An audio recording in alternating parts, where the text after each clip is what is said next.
देख रहे हैं सिटी 24 और मैं हूं आपके साथ खुशबू परमार। आइए नजर डालते हैं शहर के प्रमुख खबरों की ओर। उच्च शिक्षा मंत्री डॉक्टर मोहन यादव ने छात्राओं को निःशुल्क साइकिल वितरण योजना के अंतर्गत शासकीय कन्या उमा माध्यमिक विद्यालय विजय राजे में कक्षा 9वीं में अध्ययनरत लगभग 67 बालिकाओं को निःशुल्क साइकिल वितरित की। इस दौरान उन्होंने उपस्थित छात्राओं को संबोधित करते हुए कहा कि सरकार बहन बेटियों का विशेष ध्यान रख रही है। हाल ही में सरकार द्वारा मुख्यमंत्री लाडली बहना योजना की जानकारी देते हुए बताया गया कि प्रति माह बहनों को 1000 रुपए उनके सीधे खाते में जमा करने की शुरुआत पिछले माह से हुई है। उच्च शिक्षा मंत्री डॉक्टर यादव ने उपस्थित छात्राओं से पूछा कि माता बहनों को उक्त योजना के अंतर्गत 1000 रुपए की राशि मिली है या नहीं। इस पर छात्राओं ने हाथ उठाकर कहा कि राशि मिली है। उच्च शिक्षा मंत्री डॉक्टर मोहन यादव ने छात्राओं को ज्ञानवर्धक बातें बताते हुए कहा कि उज्जैन में साइंस सिटी, महानंदा नगर में स्थित तारामंडल, श्री महाकालेश्वर मंदिर परिसर में महाकाल लोक, महिदपुर तहसील के ग्राम डोंगला में वेधशाला आदि की जानकारी दी। छात्राओं को बताया कि वे अपने उज्जैन के इतिहास को भी जाने समझे। संस्था के प्राचार्य श्री सनत कुमार व्यास ने मांग की कि विद्यालय में एक अतिरिक्त कक्ष का निर्माण कराया जाना है। इस पर उच्च शिक्षा मंत्री डॉक्टर यादव ने आश्वस्त किया कि वे शीघ्र मांग को पूरा करने की कार्रवाई कराएंगे। उन्होंने उपस्थित छात्राओं को अवगत कराया कि राज्य सरकार एवं भारत सरकार के द्वारा बहन बेटियों के लिए अनेकों योजनाएं लागू कर उन्हें लाभ पहुंचाया जा रहा है, चाहे शिक्षा का क्षेत्र हो या उनके विभाग का। उच्च शिक्षा मंत्री डॉक्टर यादव ने छात्राओं से कहा कि वे खूब पढ़ें और अपने समाज का नाम रोशन करें।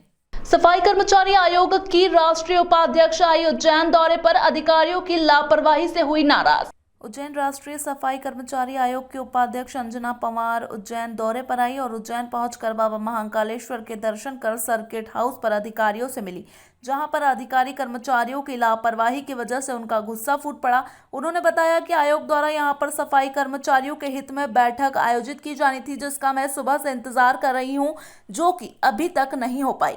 आयोग का मुख्य कार्य सफाई कर्मचारियों को पूर्णवास व आर्थिक व शैक्षणिक स्तर सुधारने के लिए भारत सरकार द्वारा काफी कदम उठाए गए हैं। उसी संबंध में आज यहां पर बैठक आयोजित की गई थी। देखिए, एक्चुअली में महाकाल तो पूरे सब देवों के देव हैं, महादेव, उनके दर्शन मुझे प्राप्त हुए, ये तो मेरा बहुत सौभाग्य है। लेकिन ख़ास जो यहाँ का आने का प्रायोजन जो था वो था सफाई कर्मचारियों की जो समस्याएं होती है, और सफाई कर्मचारी और मैनुअल स्क्वेंजर उनके आश्रित हैं, उनका हम पुनर्वास कैसे करें, हम उनका आर्थिक, उनका सामाजिक एवं उनका शैक्षणिक स्तर कैसे सुधारें, अंतिम पंक्ति में बैठे इस सामाजिक वर्ग को हम मुख्य धारा से कैसे जोड़ें। इसके लिए राष्ट्रीय आयोग जो सफाई कर्मचारियों का होता है वो देश के प्रत्येक राज्यों में जाता है, और इसी के अंतर्गत आज मैं अंजना पवार, राष्ट्रीय उपाध्यक्ष सफाई कर्मचारी आयोग भारत सरकार, उज्जैन जिले के दौरे पर थी। महाकाल के दर्शन हुए, मेरे लिए बहुत अच्छी बात है, और साथ ही मैंने अपने गुरुदेव जो वाल्मीकि धाम है वहाँ पर भी दर्शन किए, वहाँ भी जाके आई हूँ मैं। और देखिए, मीटिंग लेना सफाई कर्मचारियों से संबंधित ये बहुत ही एक सेंसिटिव मैटर है। आप और हम सभी जानते हैं कि हमारे देश के प्रधानमंत्री इनके लिए कितने संवेदनशील हैं। वो ये दिखाने के लिए नहीं करते हैं कि किसी को सम्मानित कर रहे हैं, जैसे इलाहाबाद में उनके काम से खुश होकर उनको सम्मान दिया सफाई कर्मचारियों को। बनारस कॉरिडोर के उद्घाटन के अवसर पर उनके साथ बैठकर भोजन किया। अपने सर्वोच्च पद की शुरुआत उन्होंने स्वच्छ भारत मिशन से करी। ये दिखाने के लिए नहीं है, ये पूरे देश में एक ऐसा संदेश भेजने के लिए है कि देश के प्रत्येक नागरिक को इस कर्मचारी वर्ग के लिए अपने मन में संवेदना रखनी। ये बहुत ही गरीब, अंतिम पंक्ति में बैठा एक ऐसा सामाजिक वर्ग है जिसने देश ही नहीं पूरा विश्व, जब कोविड जैसी वैश्विक महामारी से जूझ रहा था, तो इन्होंने अपनी जान की परवाह नहीं करी, और हम सभी की रक्षा के लिए हम लोग सभी अपने घरों में सेफ रहें, इसके लिए ये लोग बाहर निकलें। इन्होंने अपनी जान जोखिम में डालकर हर वो काम किया जो किसी ने नहीं किया। इवन अंतिम संस्कार जब परिवारजनों ने साथ छोड़ दिया, तब इस समाज ने और इस कर्मचारी वर्ग ने लोगों का अंतिम संस्कार किया। तो जब ये लोग अपने कार्य के प्रति संवेदनशील हैं, ये पूरी ईमानदारी से अपना कार्य करते हैं, तो अधिकारियों का और सभी देश के सब नागरिकों का ये कर्तव्य बनता है कि इनके लिए जब भी ऐसा कोई मौका आए तो बहाने नहीं बनाना चाहिए। आज आपने जो निरीक्षण किया था वहाँ पे, जहाँ निरीक्षण किया वहाँ पे किस तरह का अनुभव किया, और यहाँ पे कुछ बात उठी थी, किसी बात की कुछ नहीं, क्या बात उठी थी? कुछ आपकी सम्मानित के रूप में? नहीं, ऐसा कुछ नहीं है, लेकिन ये है कि देखिए, आयोग आया है दिल्ली से, घूमने फिरने नहीं आता है। मैं महाकाल के दर्शन करने गई क्योंकि वो देवों के देव हो, लेकिन मेरा जो मकसद था वो यहाँ सफाई कर्मचारियों की समस्याओं से रूबरू होना था, और वो होना था अधिकारियों के साथ, जो जिम्मेदार लोग हैं उनके साथ। लेकिन अगर वो अपनी जिम्मेदारी नहीं समझते हैं तो ये उनका लेआउट है। लेकिन जो मैंने बताया है कि संवेदना नहीं होगी तो देश में जो प्रधानमंत्री जी का स्वच्छ भारत मिशन है उसको भी हम पूरा नहीं कर पाएंगे। उज्जैन शहर नंबर 1 पर है सफाई में, और वो किसकी वजह से है? किस तरह के अनुभव क्या कि उनके साथ पे इस चीज, जो चीज़ बताई है धारणा वो सही है कि गलत है? देखिए, मेरे को तो जैसा मैं अभी देख रही हूँ कि मैं सुबह से इंतज़ार कर रही हूँ कि मीटिंग होना है, लेकिन अगर सही सिस्टम से मीटिंग नहीं होगी तो कोई मतलब नहीं कि नंबर 1 लाने के लिए तो सफाई कर्मचारी ही काम कर रहा है ना। इनके बिना आप कैसे नंबर 1 आओगे? तो इनकी तो छोटी छोटी समस्याएं, कोई बड़ी बड़ी थोड़ी है। अगर उनको हम नहीं गंभीरता से लेंगे तो कैसे नंबर 1 आएंगे? हम कहीं ना कहीं इसमें अधिकारियों की लापरवाही बिल्कुल जैसा दिख रहा है वो तो है ही। अब देखते हैं मीटिंग में क्या होता है। महाराष्ट्र के परली से विधायक सुश्री पंकजा मुंडे ने अपने उज्जैन प्रवास के दौरान श्री महाकालेश्वर मंदिर में भगवान के नंदी मंडपम से दर्शन किए। पूजन पुजारी श्री संजय पुजारी एवं पुजारी संजय शर्मा ने संपन्न कराया। इस दौरान अध्यक्ष नगर पालिका निगम श्रीमती कलावती यादव भी उपस्थित रही। मेयर इन काउंसिल के समक्ष रखे जाने वाले प्रस्ताव एवं स्पष्ट होकर समस्त जानकारी से परिपूर्ण होना चाहिए। महापौर श्री मुकेश टटवाल ने MIC की बैठक की अध्यक्षता करते हुए महापौर ने नमामि गंगे योजना और ग्रांड होटल परिसर की भूमि को विक्रय किए जाने संबंधित प्रकरणों पर विस्तार से चर्चा की। आपने नमामि गंगे योजना के अंतर्गत पीलिया खाल और भेरूगढ़ नाले से निकलने वाले दूषित जल को शिप्रा नदी में मिलने से रोकने हेतु 92.78 करोड़ की अवरुद्ध एवं परिवर्तन योजना तथा ग्रांड होटल परिसर के वर्तमान जीर्ण शीर्ण भवनों को हटाकर भूमि को विक्रय किए जाने संबंधित प्रस्तावों को सूक्ष्मता से समझा, गहन विचार विमर्श किया और स्वीकृति प्रदान की। नगर निगम में आउटसोर्स कर्मचारियों की पदस्थि हेतु नियुक्त आउटसोर्स एजेंसी में diamond security personal eagle Hunter solution की अनुबंध अवधि को 3 माह के लिए बढ़ाते हुए 2 वर्ष की अवधि हेतु तत्काल नवीदा जारी करने की स्वीकृति MIC द्वारा प्रदान की गई।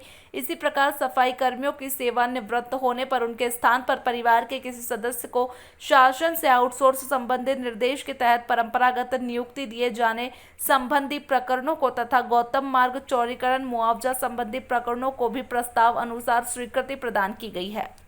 के अंदर जो सबसे महत्वपूर्ण मुद्दा रहा है और उसकी स्वीकृति दी है वो यह है कि हमारे उज्जैन में नमामि गंगे का प्रोजेक्ट हमको प्राप्त हुआ है। उसमें हमारे जो माँ शिप्रा के अंदर जो पीलिया खाल वाला नाला मिलता है, साथ ही हमारे जो भेरूगढ़ प्रिंटिंग प्रेस का जो पानी जाता है केमिकल वाला, उसको माँ शिप्रा के पानी में जाने से रोकने के लिए ट्रीटमेंट प्लांट की स्वीकृति हमने दी है। वो 93 करोड़ रुपए की है। साथ ही हमने एक जो महत्वपूर्ण निर्णय किया है वो हमारा क्या है कि जो हमारे नगर पालिका निगम में जो कर्मचारी हैं, जो अस्थायी कर्मचारी हैं, उनकी अगर मृत्यु हो जाती है या उनका रिटायरमेंट हो जाता है तो उनके स्थान पर शासन के नियम अनुसार जो आउटसोर्स का नियम है उसमें उनके परिवार के लोगों को रखने की भी हमने स्वीकृति दी है। साथ ही हमारी जो ग्राउंड होटल वाला जो परिसर है, इस परिसर को भी हमने जो शासन की ओर भेजा है कि शासन से जो भी निर्णय होगा तो इस जगह का उपयोग किसी अन्य कार्य के लिए हो, और हमारे यहाँ के कर्मचारी और महापौर बंगला सहित आयुक्त बंगला जो हमको शासन ने ज़मीन उपलब्ध करा रहे हैं उद्यान मार्ग पर, वहाँ पे बनाने का भी हमने निर्णय लिया है। इसी प्रकार से कुल 8 विषय थे जो अलग अलग विषय में जुड़े थे। में प्रमुख विषय यही थे जिनको आज हमने स्वीकृति प्रदान की। नमामि गंगे प्रोजेक्ट में कब तक शुरू हो जाएगा और कब तक कंप्लीट होने की संभावना इसमें जताई जा रही है? नमामि गंगे प्रोजेक्ट को आज हमने स्वीकृति दी है। यहाँ की स्वीकृति के बाद में सदन में जाएगा और टेंडर की प्रक्रिया इसमें प्रारंभ हो जाएगी। टेंडर की प्रक्रिया तो अभी प्रारंभ हो ही जाएगी। अभी फिलहाल वक्त हो चुका है एक छोटे से ब्रेक का, फिर मुलाकात होगी ब्रेक के बाद।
ब्रेक के बाद एक बार फिर आप सभी दर्शकों का स्वागत है। आइए नजर डालते हैं शहर की प्रमुख खबरों की ओर। ट्रेनों में चोरी की वारदात करने वाला आदतन बदमाश एसएफ जवान के पुत्र के साथ जीआरपी पुलिस ने लैपटॉप, टैबलेट, मोबाइल, घड़ी, बाइक सहित 4 लाख रुपए से अधिक चोरी का माल बरामद किया है। टीआई आरबीएस कुशवाहा ने बताया कि 2 दिन पहले महाकाल एक्सप्रेस से अज्ञात बदमाश ने संदीप कुमार निवासी कानपुर का एक लैपटॉप, 2 घड़ी चोरी कर ली थी। संदीप की रिपोर्ट पर केस दर्ज कर स्टेशन पर लगे सीसीटीवी कैमरों की जांच की, जिसमें आदतन चोर केशव पिता दारा सिंह कोरस निवासी महाशक्ति नगर अपने साथी विजय तोमर पिता संजय तोमर निवासी 32वीं बटालियन देवास रोड दिखाई दिया। दोनों को हिरासत में लेकर पूछताछ शुरू की गई तो उन्होंने उक्त चोरी के अलावा शरद चोपड़ा निवासी सूरत का इंदौर कोचुवेली एक्सप्रेस से 25 मई को लैपटॉप चोरी करने की वारदात भी कबूली। दोनों से अन्य चोरियों का मामला भी बरामद हुआ है। टीआई कुशवाहा ने बताया कि केशव आदतन चोर है और उसके खिलाफ रतलाम जीआरपी में आईफोन चोरी का पूर्व से केस दर्ज है। उसकी निशानदेही पर 3 लैपटॉप, 1 टैबलेट, 3 मोबाइल, 2 घड़ी, 1 बाइक, कुल कीमत 4,05,000 का माल बरामद हो चुका है। महाकाल एक्सप्रेस में चोरी की वारदात के दौरान उसके साथ एसएफ जवान का बेटा विजय तोमर था, जबकि केशव अलग अलग वारदातों में दोस्त बदल कर चोरियां करता है। पुलिस ने बताया कि विजय तोमर के पिता के निधन के बाद उसकी मां एसएफ में नौकरी करती है। सर, आज 2 आरोपी पकड़ाए हैं। घटना को पुलिस जीआरपी साहब द्वारा अंजाम दिया गया। क्या घटना थी सर? कौन आरोपी हैं? ये घटना थी 3/7/23 को महाकाल एक्सप्रेस से यात्री फरियादी है संदीप कुमार बुकानिया। ये अपने उतर रहे थे यहाँ उज्जैन में। ये 2 लड़के जो चढ़े और उनका लैपटॉप बैग लेके वो दूसरे गेट से उतर के चले गए। उनका सीसीटीवी फुटेज लिया, फरियादी की रिपोर्ट पर सीसीटीवी फुटेज लिया। फुटेज के आधार पे उनकी तलाश की। तलाश में ये IW ऑफिस के पास खड़े मिले तो उनको पकड़ के लाए तो उन्होंने अपना अपराध स्वीकार किया कि हमने करा। फिर से पूछताछ के केशव, ये आरोपी है केशव पिता दारा सिंह कोरस, उम्र 25 साल, निवासी 335 महाशक्ति नगर उज्जैन। एक दूसरा है विजय तोमर पिता संजय तोमर, उम्र 19 साल, निवासी नाना खेड़ा 32 बटालियन ऐसे भी जो है वहाँ पे उसका क्वार्टर। सर, इसके कोई पुराने आपराधिक रिकॉर्ड थे? ये केशव के पुराने अपराध रिकॉर्ड। कितने अपराध दर्ज है सर? ये 2 अपराध तो अभी, एक तो ये करा, एक और पिछला जो 5/7 को करा था लैपटॉप का, वो लैपटॉप भी जब्त हुआ है इनसे। सर, एक को जिक्र किया था कि अपने दोस्तों के साथ मिलकर ये अपना घटना को अंजाम दिया जाता है। ये अपनी मोटरसाइकिल से दोस्त को बिठा के लाता है और मोटरसाइकिल स्टेशन के बाहर खड़ी कर जो भी ट्रेन आती है उसमें चढ़ जाते हैं। जो भी मोबाइल, इलेक्ट्रिक सामान, लैपटॉप लेके उतर जाते हैं। सर, लगभग कितने के राशि का माल बरामद किया गया? ये अभी तक इनसे 4,05,500 रुपये का जब्त हुआ है। कहाँ का रहने वाला है सर?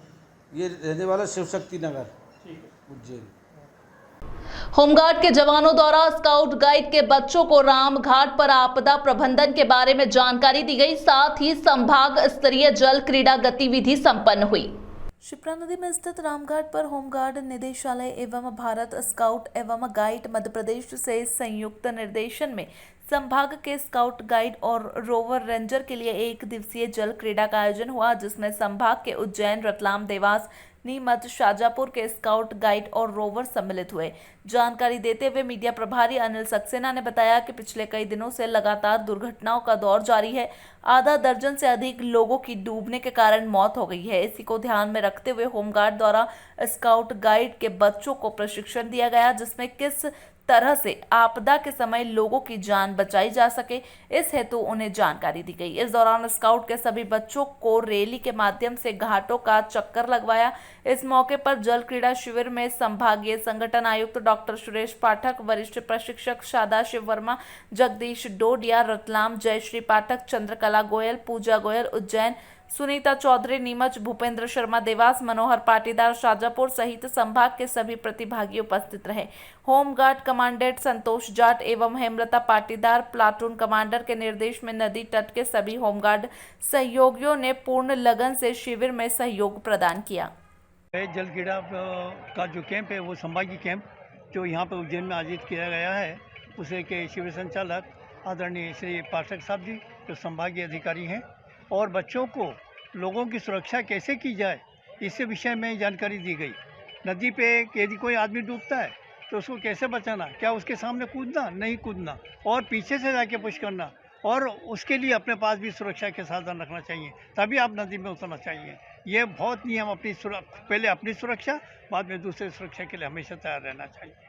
कितने बच्चों को समझाइश दी कि कहाँ रैली निकाल कर क्या दिया? ये अभी जो है रतलाम, नीमच और उज्जैन के बच्चे यहाँ पे और देवास के बच्चे यहाँ पे शामिल हुए हैं, और वहीं के स्काउट मास्टर गाइड कैप्टन भी साथ में हैं। ये बड़ा अच्छा आज है जहाँ की नदी और मौसम होते हुए भी इन बच्चों को इस समय पर जो ये प्रशिक्षण दिया गया। आपका नाम? मेरा नाम सदाशिव वर्मा है। आज का जो शिविर आयोजित हुआ है होमगार्ड निदेशालय और भारत स्काउट गाइड के संयुक्त तत्वावधान में यह आयोजित हुआ। इसमें प्रमुख रूप से स्काउट गाइड को नदी तट पर समस्त व्यवस्थाएं देखना, उनको रैली निकालकर समझाइश दी गई, क्योंकि पिछले एक सप्ताह में उज्जैन में नदी पर बहुत सारी दुर्घटनाएं हो चुकी है। उन सब से अवेयर करने के लिए स्काउट गाइड को होमगार्ड निदेशालय के निर्देशानुसार, साथ ही संतोष जाट जी और हेमलता पाटीदार मैडम के निर्देशन में यह सारा प्रशिक्षण शिविर आयोजित किया गया। होमगार्ड के समस्त सहयोगियों ने हमें पूरी जानकारी दी और इस तरह आज एक दिवसीय संभाग स्तर के सभी जिलों का कैंप यहाँ पर संपन्न हुआ। आगे भी निरंतर स्काउट गाइड के ये शिविर चलते रहेंगे। आपका नाम?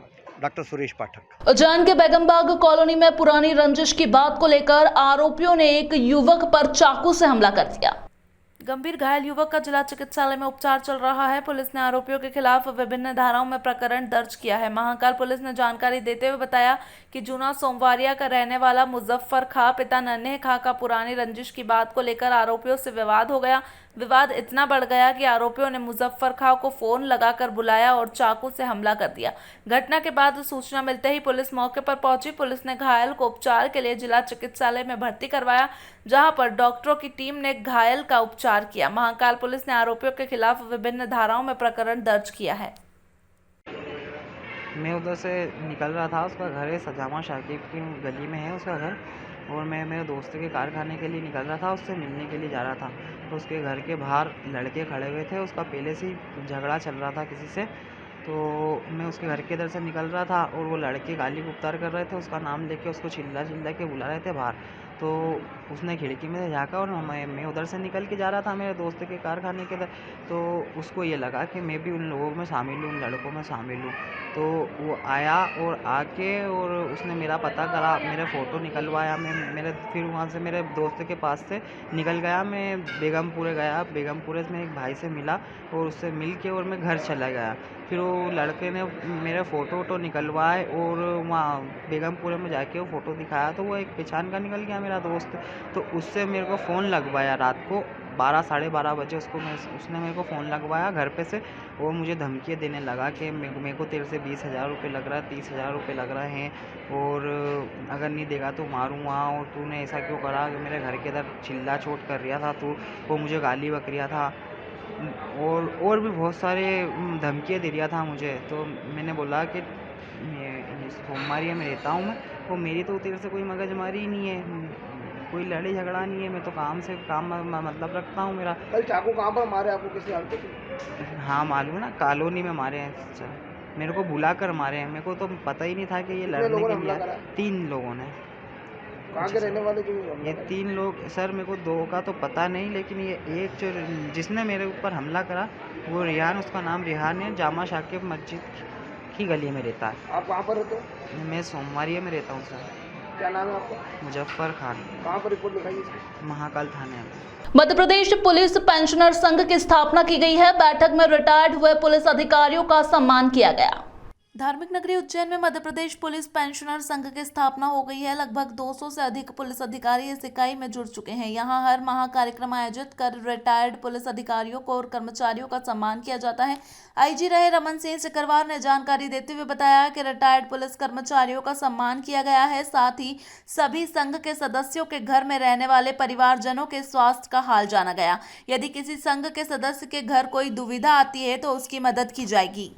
पुलिस पेंशनर संघ के अध्यक्ष और उनकी कार्यकारिणी महीने में अक्सर एक मीटिंग बुला के और ये देखती है कि पेंशनरों के यहाँ यदि कोई परेशानी है, कोई किसी प्रकार की बाधा है तो उसके सहायता के लिए सूचना पे इकट्ठे होते हैं और हर महीने मीटिंग करके उनकी समस्याएं आपस में क्या चल रही हैं, सबसे प्राथमिकता उसकी रहती है। बाद में जो है अन्य प्राथमिकता रहती है, जो टीए डीए उनका वो सरकार अपने आप देख रही है, बढ़ा रही है और उसके बढ़ाने के लिए भी हम अनुशासित होके ही लिखा पढ़ी करते हैं, क्योंकि हम पुलिस अधिकारी हरदम पुलिस में डिसिप्लिन में रहे और आज सेवानिवृत्त होने के बाद भी अनुशासित होके ही अपनी मांग करते हैं। कितनी लोग इससे? आज इसमें 208 लोग जुड़ चुके हैं और निरंतर बढ़ रहे हैं। पुलिस विभाग से जो हर महीने सेवानिवृत्त होते हैं वो आके यहाँ संघ में जब भी मिलते हैं उनका स्वागत करके और इस संघ में उनका एंट्री कर दी जाती है। आपका नाम होता है? हमारा नाम उपेंद्र सिंह सेंगर। मैं इसके संघ का कार्यवाहक और बढ़िया कार्य करता हूँ। एकत्र हुए हैं और उसमें कुछ नए लोग जो रिटायर होकर के ज्वाइन किए हैं वो लोग भी शामिल हुए हैं। बाकी जो पुलिस पेंशनर्स मध्य प्रदेश की एसोसिएशन है उसके हरिहर शर्मा जी एकत्र हुए हैं, ताकि ये विचार किया गया है कि जितने अन्य विभाग के पेंशनर्स हैं उनका कोऑर्डिनेशन पुलिस के पेंशनर से कैसे हो, इसके बारे में आज सम्मेलन रखा गया है। आगे कोई ऐसा सामूहिक सम्मेलन रखेंगे जिसमें उज्जैन के सभी पेंशनर्स इकट्ठे हों। धन्यवाद। वेज और नॉनवेज किचन एक साथ होने व साफ सफाई नहीं होने पर खाद्य सुरक्षा विभाग की टीम ने फ्रीगंज स्थित जायका रेस्टोरेंट पर कार्रवाई की है। साथ ही लाइसेंस रद्द करने की भी चेतावनी दी गई। बदलते मौसम को ध्यान में रखते हुए खाद्य सुरक्षा विभाग और प्रशासन की टीम ने शहर के रेस्टोरेंट्स पर जांच शुरू कर दी है। ऐसा ही नज़ारा फ्रीगंज स्थित जायका रेस्टोरेंट पर देखने को मिला। टीम को यहां कई प्रकार की अनियमितता देखने को मिली है। रेस्टोरेंट में साफ सफाई पर्याप्त नहीं थी। वेज और नॉनवेज खाद्य सामग्री का किचन एक साथ पाया गया। खास बात तो यह है कि रेस्टोरेंट संचालक द्वारा ग्राहकों को ये बताया जाता है कि वेज और नॉनवेज किचन अलग अलग है। खाद्य सुरक्षा विभाग और प्रशासन की टीम ने रेस्टोरेंट संचालक को नोटिस दिया है। साथ ही हिदायत दी है कि यदि सुधार नहीं किया गया तो लाइसेंस रद्द किया जाएगा। आपको ये बता दें कि सावन माह में देश के कोने कोने से श्रद्धालु बाबा महाकाल के दर्शन के लिए उज्जैन आ रहे हैं। ऐसे में शहर के रेस्टोरेंट में इस प्रकार की गड़बड़ियां मिलना एक बड़ा सवाल है। खाद्य सुरक्षा अधिकारी बसंत दत्त शर्मा ने बताया कि रेस्टोरेंट को चेतावनी दे दी गई है कि व्यवस्था ठीक रखे वरना लाइसेंस रद्द किया जाएगा। क्या कार्रवाई हुई? जायका रूटीन कार्रवाई की लगातार चलती रहती है हमारी खाद्य सुरक्षा औषधि प्रशासन की लगातार कार्रवाई। और वैसे भी क्योंकि अगले 3 महीने में हमें तेल और मसाले और रेस्टोरेंट में इस तरह की रखना है क्योंकि मौसम इस तरह का है, इससे थोड़ा सा हाइजीन का व्यवस्था कम रहती है, बीमारी फैलने की आशंका रहती है। इसी क्रम में कल जायका रेस्टोरेंट का टीम द्वारा कार्रवाई की गई थी। यहाँ पे पर्याप्त साफ सफाई नहीं हो रही थी। वेज नॉन वेज को भी पर्याप्त सेपरेशन नहीं किया गया। यहाँ पर नमूने ले लिए गए हैं और इम्प्रूवमेंट नोटिस दे दिया गया है। अगर 10 दिन के अंदर अगर सुधार नहीं करता गांव चककमेड़ में अवैध उत्खनन करते हुए जेसीबी डंपर जब्त करने के मामले की जांच में पुराने तालाब से अवैध उत्खनन पाया गया है। जल्द ही कलेक्टर न्यायालय में प्रकरण पेश किया जाएगा। उज्जैन के आगर रोड स्थित गांव चककमेड़ में खनिज विभाग के अमले ने 20 जून को कार्रवाई करते हुए एक डंपर और जेसीबी जब्त किए थे। खनिज विभाग ने ये कार्रवाई खनिज इंस्पेक्टर आलोक अग्रवाल के नेतृत्व में की। दरअसल शिकायतकर्ता ने कलेक्टर कुमार पुरुषोत्तम को शिकायती आवेदन देकर अवैध उत्खनन का मामला बताया था। कलेक्टर के आदेश पर खनिज विभाग द्वारा मौके पर पहुंचकर कार्रवाई की गई। आरंभिक कार्रवाई के बाद खनिज विभाग ने मामले में जांच शुरू कर दी है। खनिज विभाग, राजस्व और पुलिस की टीम ने मौके पर पहुंचकर उस जगह की नब्ती की जहां पर अवैध उत्खनन हो रहा था। खनिज इंस्पेक्टर आलोक अग्रवाल ने जानकारी देते हुए बताया कि पुराने तालाब में अवैध खुदाई की गई है, जहां से बड़ी मात्रा में मिट्टी और मुर्रम निकला गया है। मामले में गणना जारी है, इसके बाद न्यायालय में प्रकरण रखा जाएगा। में एक अवैध उत्खनन का मामला बीच में बनाया था जिसमें जेसीबी डंपर पकड़े गए थे, उसकी जांच कहाँ तक पहुंची सर? उसमें कलेक्टर महोदय को किसी व्यक्ति द्वारा शिकायत की गई थी, जिसमें एक लेखी आवेदन प्रस्तुत किया गया था। उसके शिकायत के संबंध में प्रभारी अधिकारी के आदेशानुसार उसमें जांच कार्य की गई थी, जिसमें दिनांक 20 जून को एक डंपर जेसीबी मौके से जब्त किए गए थे, जिसके संबंध में संबंधितों को पत्र जारी किए गए थे और उसके बाद उसकी अग्रिम कार्रवाई के संबंध में अवैध उत्खनन स्थल की नाप कल दिनांक को की गई थी।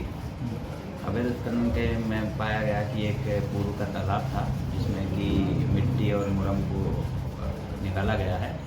ऊपरी सतह पर उसमें मिट्टी पाई गई, नीचे कुछ मात्रा में उसमें मुरम खनन हुआ है, जिसकी नाप हमारे द्वारा की गई थी, जिसकी गणना की जा रही है और गणना करने के उपरांत प्रकरण दर्ज करके माननीय न्यायालय कलेक्टर महोदय के समक्ष प्रस्तुत किया जाएगा। फिलहाल इस अंक में इतना ही। नई खबरों के साथ बने रहने के लिए देखते रहिए सिटी 24। नमस्कार।